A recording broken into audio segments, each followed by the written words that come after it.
నేను డిమాండ్ చేస్తా ఉన్నాను. మీరు ప్రూవ్ చేయకపోతే క్షమాపణ చెప్పాలని చెప్పి కూడా నేను ఈరోజు ఖచ్చితంగా డిమాండ్ చేస్తా ఉన్నాను. కేవలం కక్షపూరిత పాలిటిక్స్ కి ప్రాధాన్యం ఇచ్చి ఈరోజు మీరు ఇచ్చిన హామీలన్నీ కూడా గాలికి వదిలేశారని చెప్పి కూడా నేను తెలియజేస్తా ఉన్నాను. ఇంకా కూడా రెండు విషయాలైతే నేను ఖచ్చితంగా చెప్పదలుచుకున్నాను. ఒకటి, మీరు ఎన్ని ఇబ్బందులు పెట్టినా, మీరు ఎన్ని కేసులు పెట్టినా, మీరు ఎన్ని తప్పుడు ప్రచారాలు చేసినా మేము ఎదుర్కొనేదానికి సిద్ధంగా ఉన్నాము. భయపడే ప్రసక్తే లేదు.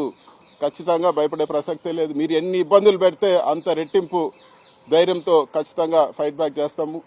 రెండో విషయము, ఇవన్నీ కూడా ఈరోజు మీ టైం జరుగుతూ ఉంది. సింపుల్గా ఒకటే చెప్తాను. మీ ఊరు నుంచి మా ఊరికి ఎంత దూరమో మా ఊరు నుంచి మీ ఊరికి అంతే దూరము. ఖచ్చితంగా ఈరోజు అనవసరమైన కేసులు పెట్టి, అనవసరమైన ఇబ్బందులు పెట్టి, అనవసరమైనవి చేస్తే వాస్తవాలు లేకుండా రేపు మీ టైం కూడా వస్తుందని చెప్పి కూడా నేను ఖచ్చితంగా తెలియజేస్తా ఉన్నాను.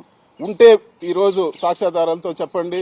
కేవలం ఈ బురద కొట్టే కార్యక్రమాలు చేయొద్దని చెప్పి కూడా నేను తెలియజేస్తా ఉన్నాను. ఈనాడు గ్రూప్ కూడా నేను చెప్తా ఉన్నాను. అనవసరంగా మీరు ఇంత ఘోరమైన దుష్ప్రచారం చేశారు. మీ విషయాలు మీరు రాష్ట్రం అంతా దుష్ప్రచారం చేశారు. కానీ నేను మీ విషయాలన్నీ కూడా నిజాలు పార్లమెంట్ లో మాట్లాడతానని చెప్పి కూడా నేను తెలియజేస్తాను. ఖచ్చితంగా ఫైనాన్స్ కమిటీ మెంబర్ గా ఉండా, ఫైనాన్స్ మినిస్టర్ రేపు బడ్జెట్ డిబేట్ లో కూడా మీ విషయాలన్నీ కూడా లేవనెత్తాను. ప్రధానమంత్రికి కూడా రిప్రజెంట్ చేస్తాము.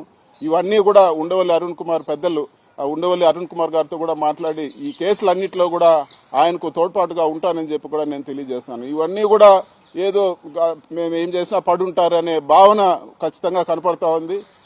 లేదు, ఖచ్చితంగా తిరిగి ఫైట్ చేస్తామని చెప్పి కూడా నేను తెలియజేస్తాను.